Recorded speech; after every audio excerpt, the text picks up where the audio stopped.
شفت موقف بيجي بروجه، ناس من ثم وسألت عوجه، دار خدام اكثر من العوجه، دار خدام اكثر من العوجه، وشركه ويانا دار الفلوجه، شركه ويانا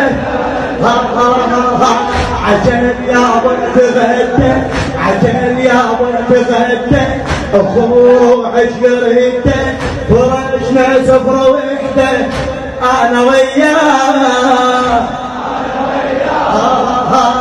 حسين ومصابه مع حسين ومصابه، لجن طور العتابه ذكر ذيك الخرابه، الشام ولا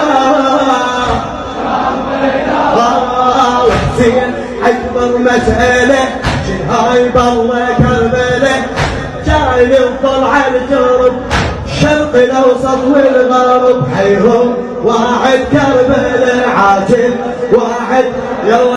السلام عليكم ورحمة الله وبركاته، عظم الله أجركم وأحسن عزاءكم. إخواني، انتشرت هذه القصيدة أو الردة للملا السيد فاقد الموسوي، الله يحفظه ويسدد خطاه بجاه محمد وآل محمد، وتشوف أنه اعترض الكثير من المعترضين على كلمات هذه القصيدة.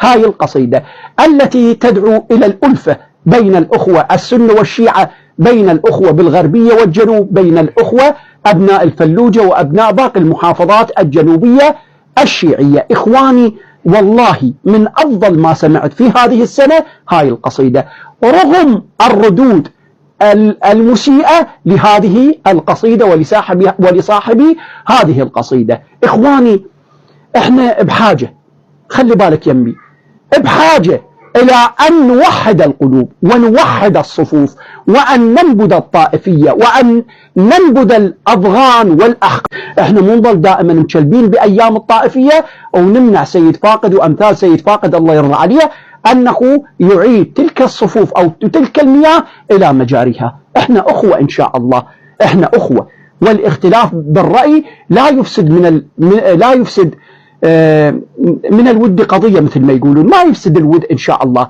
نحن أبناء بلد واحد، نحن أبناء وطن واحد، ما يعانونه نعانيه، وهكذا الأمور. زين عيني.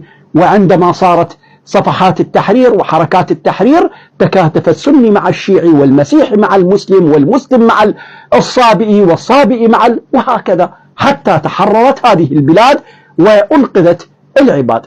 فإخواني، الله الله بأنفسكم، الله الله بطيبة قلوبكم، لا يستخفنكم الشيطان ولا يذهبن بحلمكم إبليس، تآخوا في الله مثل ما قال الرسول صلى الله عليه وآله، فالمسلم أخو المسلم وإن رغم أنفه. لا تنسون والدي من خالص دعائكم، والسلام عليكم ورحمة الله وبركاته.